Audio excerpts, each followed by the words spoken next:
Okay, so we just talked about the structure of a virus having two main parts. And first of all, that was the core of a nucleic acid, which is just DNA or RNA inside of it.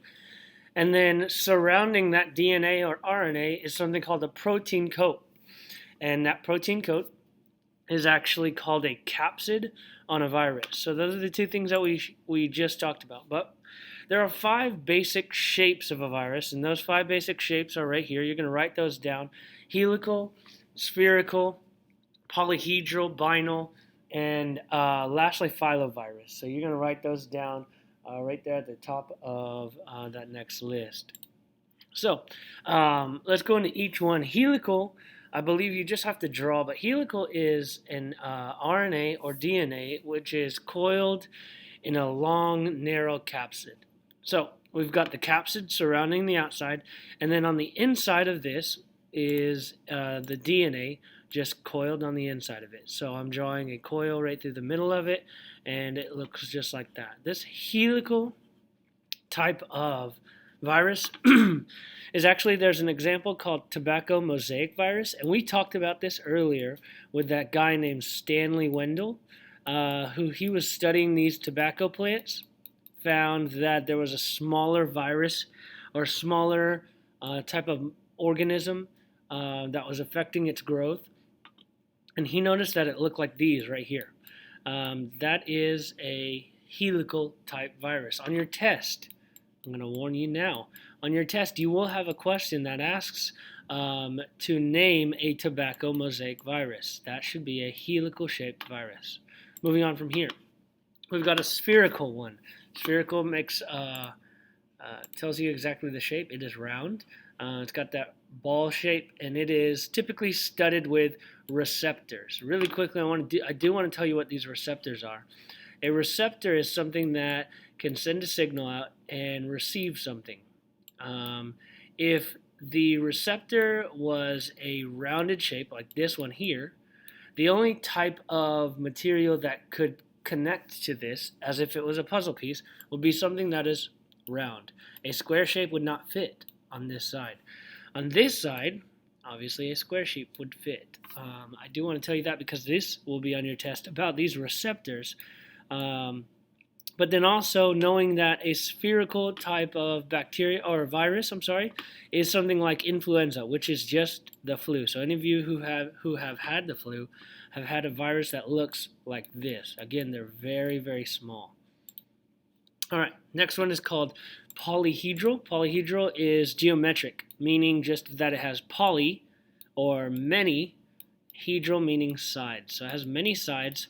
It's got a weird shape, and something for this example would be called adenovirus, which is just the common cold. Moving on, is our binal shape. The first part of this word, bi, gives it away. It is a two-part shape. It's got a polyhedral capsid. Again, the capsid is where the DNA and RNA is kept. And the helical tail. So it's got two parts, two shapes to it. This example is called a bacteriophage. If you remember from the very first part of our notes, a bacteriophage is just a virus that affects bacteria. It tells you in the name. A virus that affects bacteria, infects bacteria. So here's the first part. A polyhedral capsid. This is the head, and it is multiple shaped or many-sided. And then lastly, our helical tail is right down here. On your test, you will have to point these two things out because this binal shaped virus is very important for us and identifying it. Our last shape, which is one that we will not probably see very much, but we looked at it in the video that we saw on on Tuesday, a filovirus. No really distinct shape, but it looks like a thread, and it makes loops. That is the Ebola virus. We had an outbreak here last year about Ebola, and our community kind of freaked out about it, hoping that we would not get it, but that is that. So here are all of our shapes, and you have these on your notes. And that is the end of our So, how do we treat diseases? Doctors do not give you antibiotics for a viral sickness. So, what are antibiotics? Well, let's break this word down really quickly. Anti means against. You should have learned that in your last year's word parts. And bio, again, you should have learned this last year, is bio means life. So antibiotics work against life or living things. So on your notes it says what works against viruses, or what are antibiotics on the right side. That's what you're going to write for antibiotics on the right side of your notes.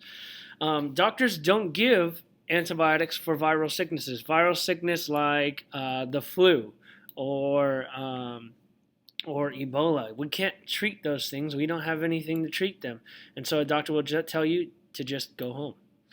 So doctors give antibiotics to bacterial diseases like strep throat. And that's when we would get antibiotics for something like that. Strep throat. Let's see if you can come up with any kind of other bacterial disease or bacterial illness and write that down in your examples. It says you need to give 3 examples, so give 2 more. All right, how do we treat our viruses then? Well, our viruses, we use stuff called vaccines. How many of you have had a flu shot? If you have, then you have had a vaccine.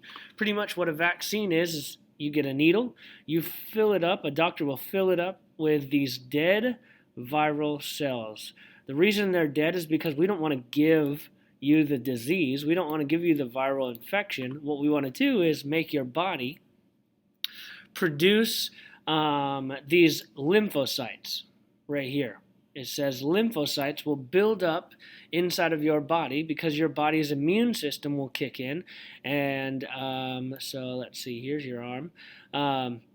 Your body's immune system will kick in and it'll say, hey, we're about to be sick, even though it does not know that these are dead viral cells.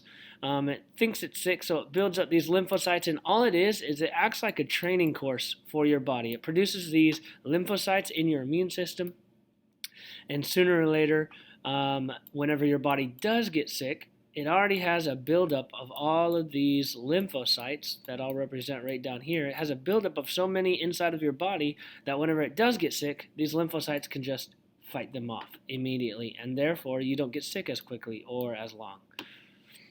And so the last thing that I want to talk about in your notes is something called HIV. HIV is a different type of virus.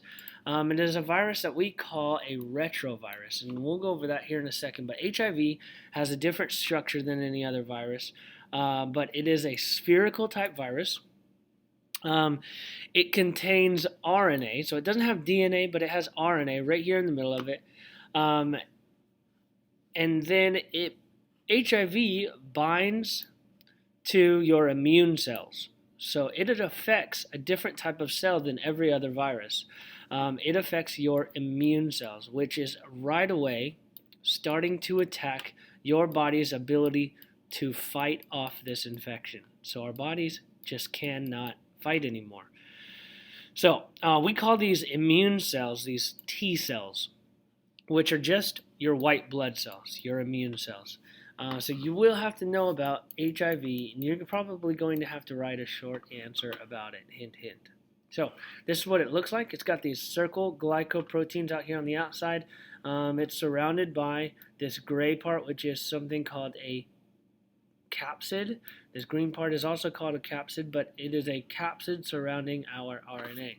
And so let's talk about a retrovirus really quickly. A retrovirus is a virus special virus that gets its DNA or gets its RNA copied backwards, or it gets its genetic information copied backwards.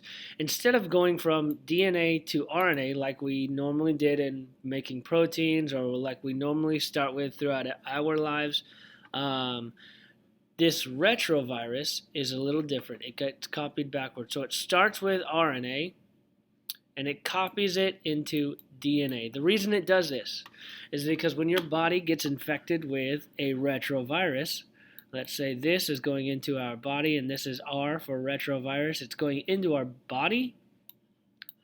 Um, it's in RNA, and it finds one of our white blood cells, and it gets into our white blood cell, and then it hides for a really long time because it's in RNA and our body doesn't know it's there.